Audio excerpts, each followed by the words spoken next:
to, in admiration, in honor, in homage to Joanne's new book, I would do a little bit of some ancient lyrics from when she and I shared the mystery together of life in Bolinas. I was trying to think what happened there. I think we learned about domesticity to some degree, perhaps. I'll talk with Joanne about that later. Anyway, a few poems from that time.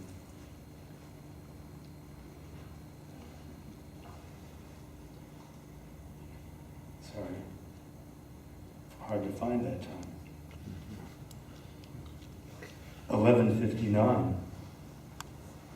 A door slams behind the thicket, and in the dark, a car motor rumbles. Another door just thuds. Somebody must have shut it on their way out. Like gangbusters, the wall heater fan comes on. I turn it off and change rooms and put the cats out. Turn off the kitchen lights and go upstairs to see if you're awake. Start talking.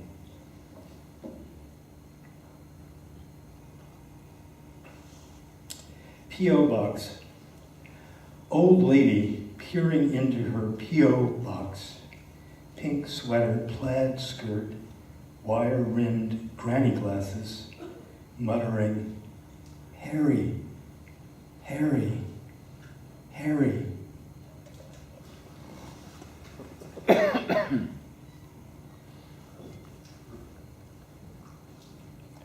Baby's awake now. This was, in a way, an elegy for a friend of Joanne's and mine named Peter Weston. Somehow managed to get the accelerator pedal stuck in his car in the car shed. And now there is the lively sound of the panel truck heading due southwest along Elm Road, edge of dusk, the densest light to see to drive by. The underbrush has brown fringe and small silent birds. I saw the rainbow fire. I saw the need to talk. I saw a unicorn and a red pony, and I didn't want any deviled eggs. I drove home with my collar up. We're alive. You do alarm me to the fact. The light is on the window, in the air, and breath comes faster than the hounds to sanction what remembered, what stuck.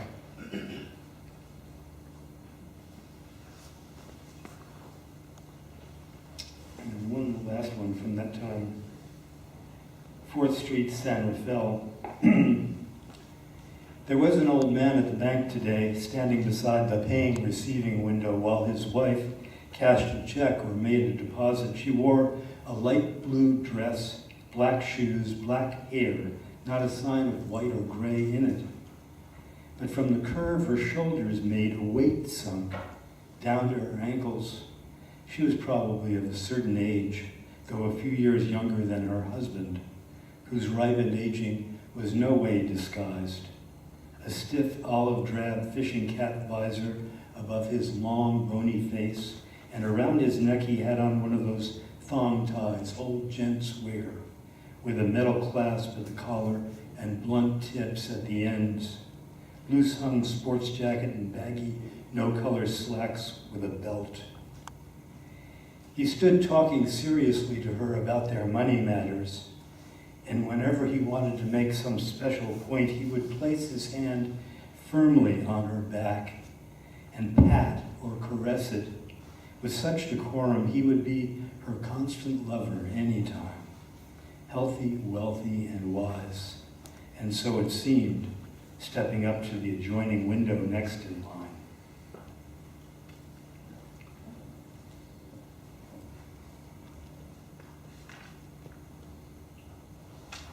Song for Connie. The sun met the moon at the corner, noon in thin air. Commotion you later choose to notice. Love shapes the heart that once was pieces. You take in hand the heart and mind, your fate's consistent alongside mine. Unless a mess, your best guess, that is right. Thanks, the intimate fact that you elected at corners, dressed or naked, with lips taste, full body, time thick or thin, fixated. Love take heart as heart takes shape, and recognition ceases to be obscure. One line down the center, another flying outward enters. The rest of the poems I'll read from Expect Delays.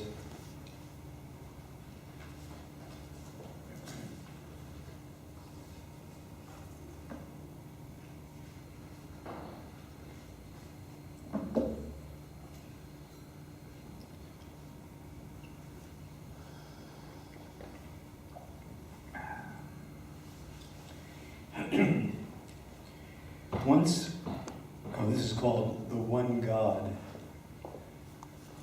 Once heaven was just a boy and a girl and a path to the beach. That was before the rooms were gutted, and you learned how to exhibit bereavement would earn your weight in brimming moon loggers, literally the bee's knees. The shoulders of Roland de Smoke cuddle two abreast on a tray. While air lasts, cities also die, old gas bags with quilted manners, pre-puce, because the English taste in pictures slackened. Then again, despite the poison crumbs, the two just walk on tiptoes out of doors, pressing along the keen incline. What will happen? What to say if and when the first door opens, the wings flutter in turn as night subsides. As nights subside.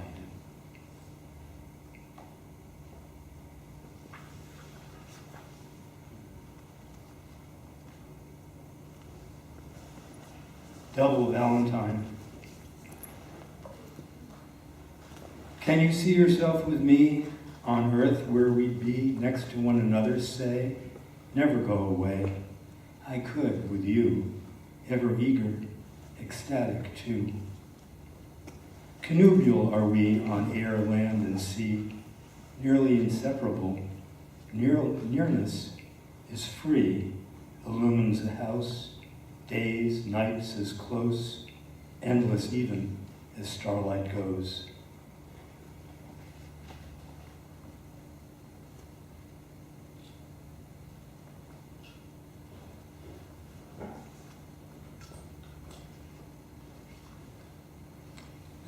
This is a poem in two parts. Each part has a title too. But they are called Strangers When We Meet. Homage, obit.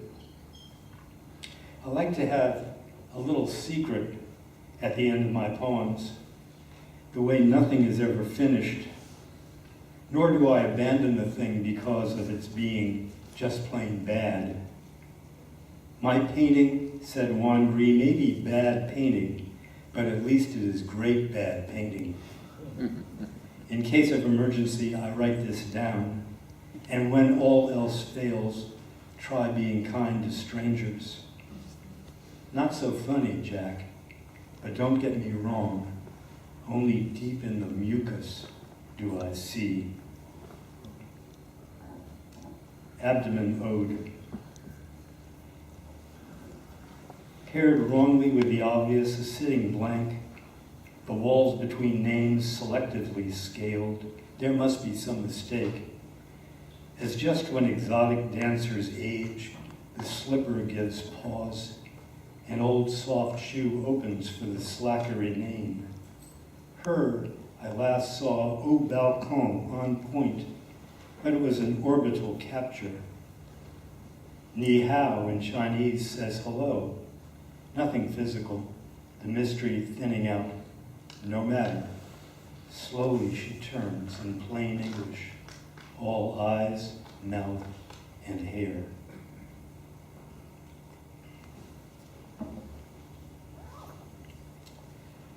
This is a poem called Bleep, and it has an epigraph from the wonderful German artist Rosemary Trockel, which she managed to knit into one of her knit paintings.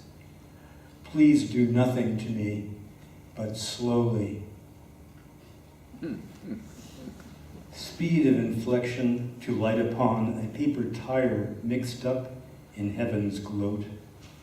The question arises, where, if surface exists, a how-to mechanics in a normal sway, a form of expectation defeated.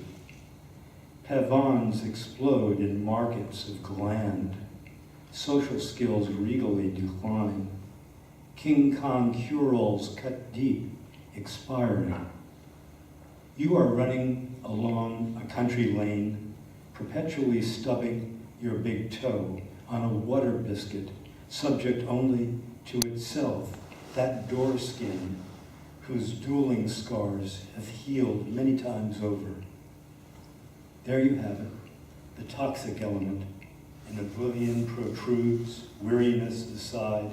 Banana slugs know better how assembling the radicality during which purification as an option came and went. Non-greasy lotions might have helped. The daily bleeps suffered from and staved off. Run your fingers along the edge. The constellations dispense their wares, nice and easy.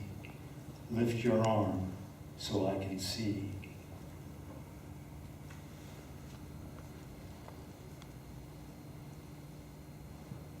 Happily ever after? You don't know that feeling? After many difficulties, the two stars are kissing with their eyes closed, and the music swells. The screen says the end in big block letters, happy ending, you're set for life. In the seats, everyone is choked up, crying for the happiness such prolonged kissing promises. Meanwhile, kissing itself is amazing. I got completely lost in it. I went out and started kissing anyone I could find. Who? I always had good taste in women.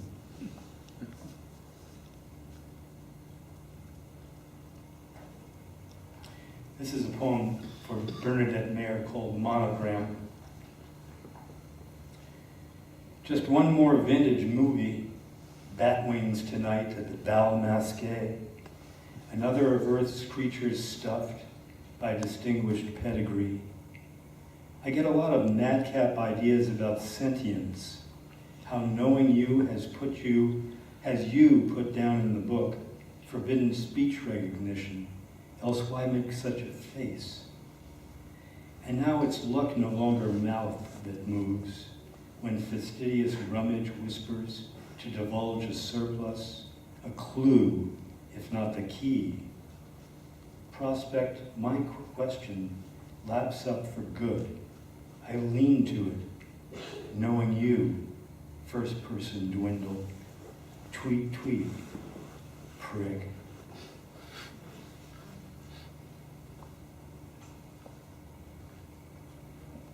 And two last poems. Premises of the Solstice. This is from December 21st, 2010. Premises of the Solstice.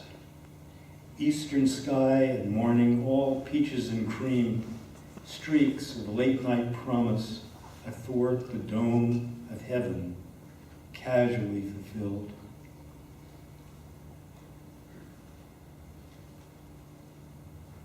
Greetings to you, one of very few good excuses ever given for life on earth.